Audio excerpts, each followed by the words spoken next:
Shalom.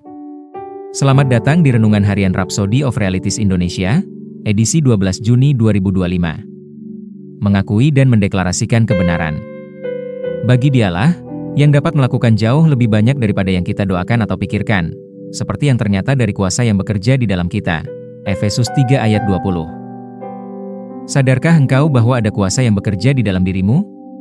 Ya, engkau memiliki hidup kekal di dalam dirimu, dan hidup itu memberi engkau kuasa atas sakit penyakit dan kelemahan. Engkau memiliki kuasa untuk mengusir setan, menyembuhkan dan memulihkan sakit penyakit.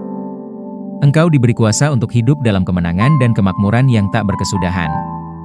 Kuasa di dalam dirimu ini diaktifkan oleh pengakuan dan deklarasi. Jika engkau tidak mengakuinya, kuasa itu tidak akan bekerja. Terkadang, supaya terdengar merendah, beberapa orang mengingkari apa yang mereka miliki. Jika misalkan, engkau berkata kepada mereka, "Oh, engkau benar-benar berkuasa," tanggapan mereka biasanya adalah, "Aku tidak memiliki kuasa apapun, hanya Yesus yang memiliki kuasa." Namun, mereka salah. Yesus yang sama berkata dalam Lukas 10 ayat 19, "Sesungguhnya aku telah memberikan kuasa kepada kamu untuk menginjak ular dan kalajengking dan kuasa untuk menahan kekuatan musuh, sehingga tidak ada yang akan membahayakan kamu." Jangan menyangkal apa yang Dia berikan kepadamu hanya karena engkau pikir engkau bersikap rendah hati. Akui dan tegaskan bahwa Yesus memberi engkau kuasa untuk melakukan hal yang mustahil, kuasa atas segala sesuatu.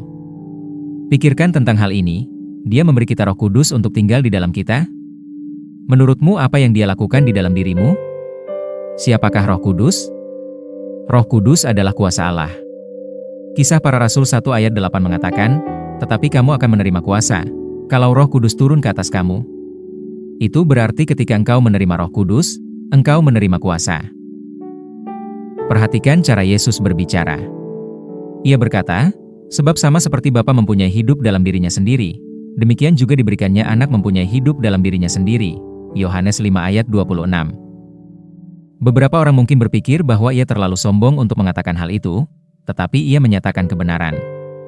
Bukankah Alkitab mengatakan, karena sama seperti Dia, kita juga ada di dalam dunia ini? 1 Yohanes 4 ayat 17. Akui dan deklarasikan bahwa engkau penuh kuasa. Biar ini menjadi kesadaranmu dalam setiap perkataanmu sehari-hari. Seperti Nabi Mika, mendeklarasikan, "Tetapi aku ini penuh dengan kekuatan, dengan Roh Tuhan." Mika 3 ayat 8. Begitulah caramu mengaktifkan kuasa rohani. Berkata seperti ini akan membunuh setiap tumor ataupun menyingkirkan segala penyakit yang mencoba muncul di tubuhmu. Mari kita ucapkan pengakuan iman berikut ini. Aku dipenuhi dengan kuasa Roh Tuhan dan dapat melakukan segala sesuatu melalui Kristus yang memberi aku kekuatan. Aku berjalan dalam kesehatan ilahi, kemakmuran yang tak berkesudahan, dan kekuatan supranatural.